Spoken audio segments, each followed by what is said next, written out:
9:59 de la mañana. Capicú, estamos tratando de hacer contacto con Brenda Estefan. Ya tenemos a Brenda. Vamos entonces a Ciudad de México con la destacada internacionalista Brenda Estefan. Brenda, muy buenos días. Muchísimas gracias por atendernos en la mañana de hoy. Muy buenos días, César Miguel. Un gusto estar en tu programa. Brenda, está el señor Trump, ha llegado a Israel, ha hablado en la Knesset, se han dado los intercambios previstos de rehenes israelíes y prisioneros palestinos. ¿Estamos realmente ya hablando de una paz que puede consolidarse, que puede ser duradera?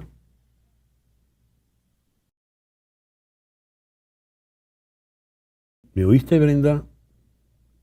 Creo que no me ha oído. No, yo creo que lo que estamos viviendo hoy es un día pues de fuertes emociones, un día esperanzador. ¿Me escuchas, César Miguel? Perfectamente. Adelante, Brenda, te escucho muy bien. Bueno, Adelante.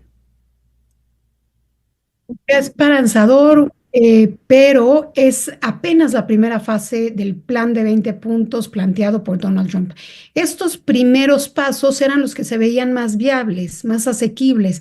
Sin embargo, hay muchas interrogantes sobre lo que podría venir después, porque no hay claridad sobre el futuro gobierno o autoridad sobre la Franja de Gaza, sobre el desarme del grupo terrorista Hamas y tampoco sobre el futuro de Cisjordania. Entonces, hay muchos elementos aún que son los más complicados de la ecuación, que hacen ver que esto es más un cese al fuego que el inicio de un proceso de paz profundo.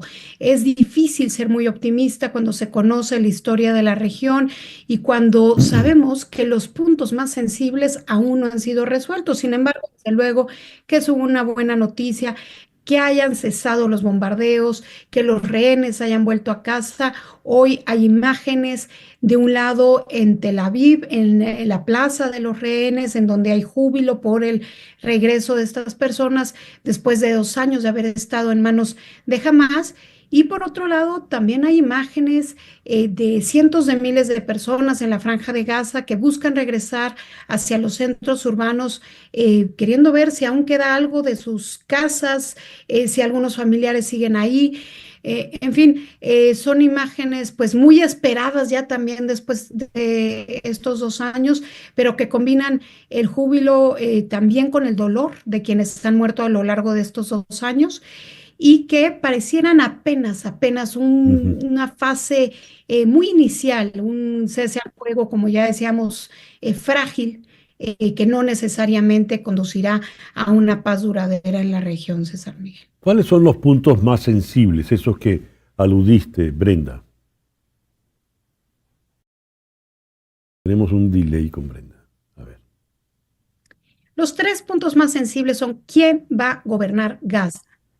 En estos 20 puntos que nos pone Donald Trump, la idea es que haya un consejo de paz guiado por el mismo por Donald Trump, en donde estaría también el ex primer ministro británico Tony Blair, y que este cuerpo internacional fuera el que gobernara, pero esto dejaría de fuera a la Autoridad Nacional Palestina y no hay realmente representación palestina en esta propuesta. De forma que no necesariamente va a ser aceptado por... Hemos perdido el audio de Brenda, Brenda Estefan en Ciudad de México. A ver si Wilson, nuestro director, puede recuperarla. Lo que está comentando Brenda es sumamente importante porque deja por fuera a los protagonistas de la situación, las víctimas, como son los palestinos, ¿verdad? ¿Quién va a gobernar en esos territorios palestinos si no son palestinos? Eh, Hemos perdido a Brenda. En su discurso en el Knesset, el presidente Trump comenzó diciendo que tras el regreso de los últimos 20 rehenes vivos, damos nuestra más profunda gratitud al Dios Todopoderoso de Abraham, Isaac y Jacob. Tras años de guerra incesante y peligro sin fin, hoy el cielo está en calma, las armas están en silencio, las sirenas se acallan y el sol sale sobre una tierra santa que por fin está en paz. Este no es solo el fin de una guerra, sino el fin de la era del terror y la muerte. Es el amanecer histórico de un nuevo Medio Oriente. Hacían observaciones algunos analistas en Estados Unidos, en New York Times, por ejemplo, hacían alusión a las citas tan religiosas por parte de Donald Trump, cosa que no es precisamente frecuente a la hora de hablar en el caso del conflicto en el Medio Oriente. Y contrario a las advertencias, a las observaciones que nos estaba haciendo Brenda Estefan, la postura del presidente Trump es la de señalar y subrayar que se está ya ante algo definitivo, ante el nacimiento del Medio Oriente, de una nueva situación en el Medio Oriente. El pasado viernes pude entrevistar en La Peña junto a Ricardo Brown al expresidente costarricense Oscar Arias, quien fuera Premio Nobel de la Paz en 1980, cuando se logran los tratados de Esquípulas que llevan a la paz en Centroamérica.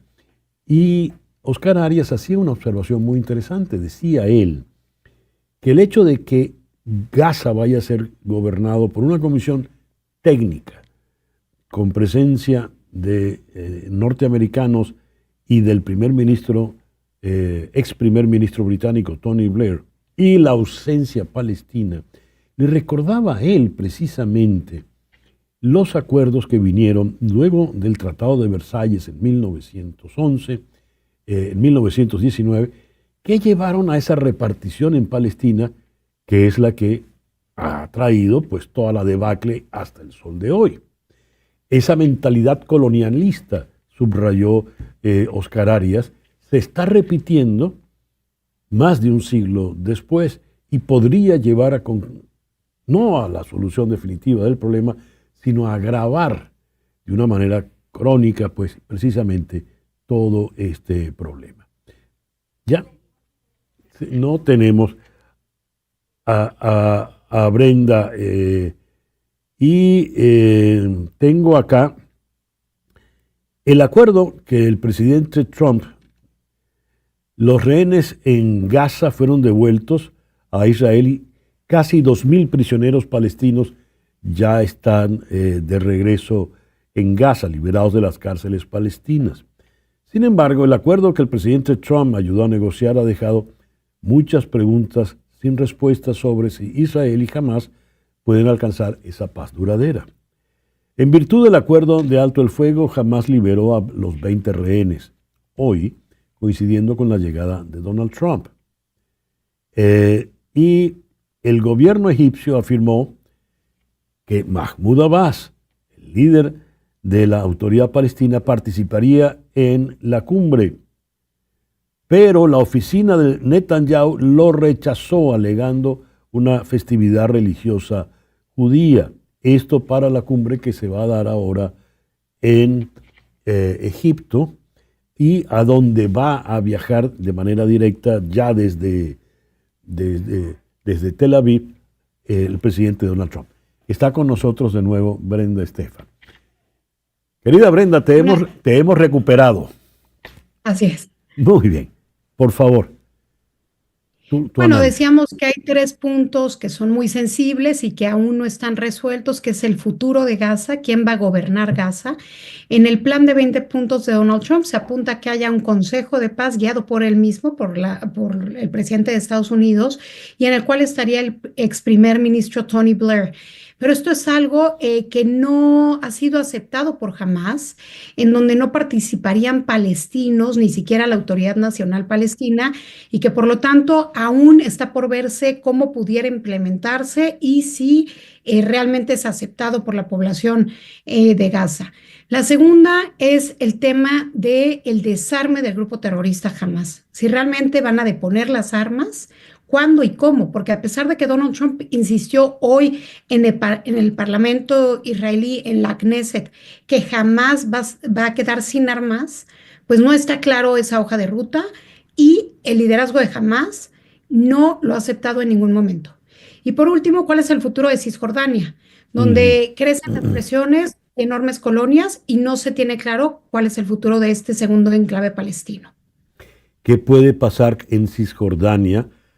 Y quiero hacer la pregunta yendo a la situación interna doméstica de Israel, donde el primer ministro Netanyahu tiene la presión de los sectores más radicales que, por ejemplo, quieren también arrasar con la presencia palestina en Cisjordania y continuar con los asentamientos ilegales. ¿Qué puede ocurrir con Netanyahu como líder del gobierno y qué puede ocurrir entonces con Cisjordania, Brenda? Así es, los integrantes más de extrema derecha del gobierno de Netanyahu, entre ellos el secretario de Defensa y el secretario de Economía, pues tienen una visión más bien de hacerse el control de Cisjordania y Gaza, de ampliar las colonias, de una limpieza étnica realmente. Y en ese sentido, Netanyahu tiende a escucharlos, pero esto es un motivo de enorme conflicto. En Cisjordania, pues hemos visto cómo en las semanas recientes la tensión se ha agravado. Y Ujú. el tema es que cada guerra planta las semillas de la siguiente guerra, porque el odio se ha exacerbado a lo largo de estos 2 años.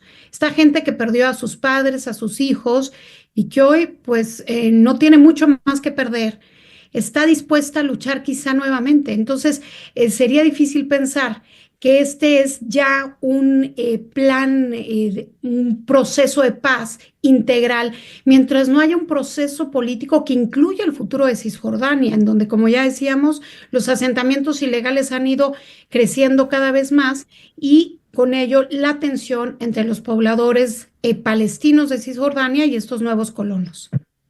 Brenda, muchísimas gracias por estos minutos en la mañana de hoy. Gracias a ti, César Miguel, por la invitación. Muy buenos días. Brenda Estefan, desde Ciudad de México. 10 y 11 minutos de la mañana, una pequeña pausa